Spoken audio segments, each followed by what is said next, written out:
Hello, BookTube. It's our first mail haul of the week. And it's not a big one. It's just 3 packages, but they're all cardboard, which I take as an encouraging sign. There are 2 boxes. So I've got a good spidey sense about this thing. Let's see what we have here, and then, of course, the videos will accumulate in the course of the day. But I thought we'd start off nice and slow with just 3 packages here. What is this first one? Oh, okay. Oh, great. All right. I don't think I requested this. This is due in early June. And this is by Callie Bates. It is The Memory of Fire by the author of The Waking Land, which I liked. I liked it. I finished it really wishing that I'd liked it more, and now I'm wondering if maybe I should go back and reread it. I probably should. But let's see what we have here. Thanks to the magic of Ilana Valtai and the Palladian noble Johann Korakides, the land once controlled by the Empire of Palladius has won their independence. But as Ilana exhausts her powers restoring the ravaged land, news that the Emperor is readying an invasion spurs Johann on a desperate mission to establish peace. Going back to Palladius proves to be anything but peaceful, however. As magic is a crime in the Empire, punishable by death, Johann must hide his abilities. Nonetheless, the Grand Inquisitor's hunters suspect him of sorcery, and mysterious, urgent messages from the witch who secretly trained him only increase the danger of exposure. Worst of all, the Crown Prince has turned his back on Johann, robbing him of the royal protection he once enjoyed. And that description gives you a very good idea of what The Waking Land was like. Same kind of evocative cover art, too. That was green. This is orange.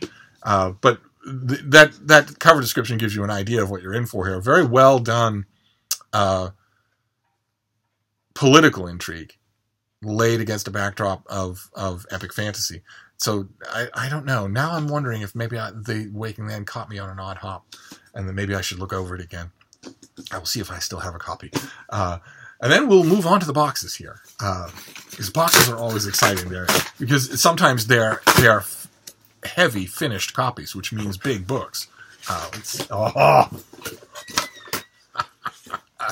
Perfect case in point. This is the finished copy of the second half of The Carbon Ideologies by William Vollmann. This is no good alternative, and this is it in the finished copy. And I spent a whole weekend. I read the Carbon Ideologies front to back months ago, and then I spent just recently a whole weekend grappling with the whole work. Not just reading it for impressions, but digging down deep and figuring it out. And it's brilliant. Absolutely brilliant. It's bleak. There's no sunlight in it at all. But it's almost certainly going to be the most brilliant book I read in 2018 of any kind. And now I have the other volumes down there. So now I have the 2 finished copies to work with, and that's great. That's what I wanted. Up until now, I'm reviewing this at length, and up until now, I've had the finished copy of the first volume and the advanced copy of the second, and now I have them both, and that's good. That's what I want. Wow. Okay. All right, so now I have these 2 as one set. The landmark, a high water mark of 2018. Okay, great. And then the last thing here. The sun has come out on this beautiful Monday, and a lot of the weather forecasts are calling for heavy rain tomorrow. So I am going to take the puppy on a mammoth walk. This afternoon. I think we'll go to the Arboretum and just exhaust ourselves. And while we were out this morning, just for a quick jaunt this morning, we ran across a woman that we often meet walking her dog, a prim little dog, a beautiful little dog. Oh, he's so wonderful. It's so nice for him to tiptoe up to me and lick my nose. And she says that he doesn't do that with anybody else, and that's fine by me. I'll help him. I'll help him to come out of his shell. All the while, my Frida is bouncing all around trying to grab everybody at once. I have assured him that he can just ignore her. She's not any danger. She's not going to bother him at all. He doesn't have to warn her. Doesn't have to snap at her. Doesn't have to do anything like that. He can just ignore her while he and I sort of commune. And that woman today told me that her previous dog was a miniature schnauzer. And she made a mention. She wasn't criticizing. She made a mention of the fact that Frida is awful woolly. That she's like a tribble. And that a quick grooming session would really fix that and do wonders and make her feel more comfortable. And she mentioned that, there are groomers right here in my neighborhood and that they're not expensive, $15 for a visit, something like that. And I've been resisting the idea because I'm still adjusting slowly to the fact that I have a little dog. I'm afraid that on this particular heading, I have hitherto been rather unimaginatively, simply stereotypically masculine, where a man should not be walking a tiny little dog. And if a man has a tiny little dog, he certainly shouldn't take it to a groomer. but now that I have one, of course, that is broadening. That's the way it happens. And I don't have a big dog. And I don't have multiple dogs. I have one little dog now. And it's true, she's tiny. But she doesn't know she's tiny. And it's mighty convenient to be able to pick up your dog in one hand for any reason. Especially outside in any kind of complicated circumstance or dicey circumstance or anything like that. To be able to just stoop down and pick up your dog in one hand, tuck her under your arm without any effort or problem at all is mighty convenient. So my eyes have been open on those two fronts, but now there's the third one, which is all this woman really needed to do, all she really needed to tell me was that Frida will enjoy it better, that it will be more comfortable for her if she's well groomed. So I think I'm going to give it a try. I think I'm going to take my baby to a groomer and just see what they do. I will instruct them. No perfumes, no ribbons, no nothing like that.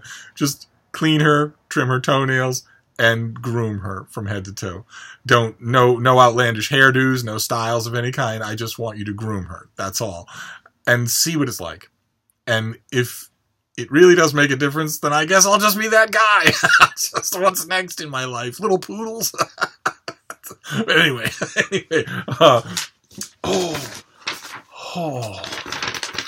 Fantastic. Oh, fantastic. Oh, okay. This comes out in mid-June. Ah, wonderful. This is the beautiful, liver-right, finished copy of the collected stories of Machado de Assis, translated by Margaret Jull Costa and Robin Patterson. For the first time, this is all of his short stories collected in one place and translated into English. This great Brazilian author that just... Let me... Widely acclaimed as the progenitor of 20th century Latin American fiction, Joaquim Maria Machado de Assis, the son of a mulatto father and a washerwoman, and the grandson of freed slaves, was hailed in his lifetime as Brazil's greatest writer. His prodigious output of novels, plays, and stories rivaled contemporaries like Chekhov, Flaubert, and Maupassant, but, shockingly, he was barely translated into English until 1963, and still lacks proper recognition today.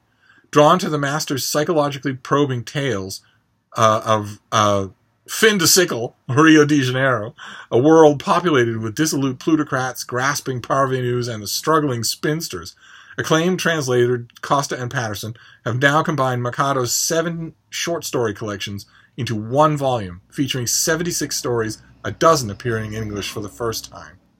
Isn't that incredible? I absolutely love that we can still regularly, in the American book publishing industry, get books that are breaking new ground, even in 2018. I just love that. Born on the outskirts of Rio, Machado displayed a precocious interest in books and language, and despite his impoverished background, miraculously became a well-known intellectual figure in Brazil's capital by his early 20s. And I might also point out, for those of you who might not know and who can't tell from the cover, in his early 20s, he was a super hottie. Not that that matters to literature. Not at all. Not at all. His daring narrative techniques and coolly ironic voice resemble those of Thomas Hardy and Henry James, but more than either of these writers, Machado engages in an open playfulness with his reader, as when his narrator toys with the reader's expectations of what to make of the female heroine in Miss Dollar. or questions the sincerity of a slave's concern for his dying master in The Tale of Cabriolet. And I think this is great. I'm going to be reviewing this, and I'm going to be happy to do it. And I'm going to be happy to read it in English. It's an experience for me because I've never read this author in English. And I don't know how he'll come across. I know that reading him in the original, I am reminded neither of Henry James nor of Thomas Hardy, but of Saki. So we'll see. We'll see what happens with reading this through. This is wonderful. The folks at Liverite mentioned to me that they aren't really doing advanced copies of this thing because it's kind of expensive for them to produce. So they asked me to wait for a finished copy, and here it is. So that is great. All right. So this was a big book haul. So we have a landmark volume. The first time that the whole short stories of this author have appeared in English. Then No Good Alternative, the second volume in William Vollmann's The Carbon Ideologies, which I know I don't mean to waste my capital here. I understand that it's a gigantic undertaking, but you really ought to read it. The 2 volumes, they're both immense. You really ought to read it. These are 2 books that you really ought to read. And The Memory of Fire, second volume in a fantasy series that I am now feeling bad about. I'm feeling now like it's like I've had this guilt just hanging over me this whole time, where back in my mind I kind of knew that maybe I was not giving that book its due. I think I only read it once, and that might be the problem. So I'm going to go back and reread The Waking Land, but first, the Machado. So I'm going to wrap this up for now, but I'll see you soon. Thank you, BookTube.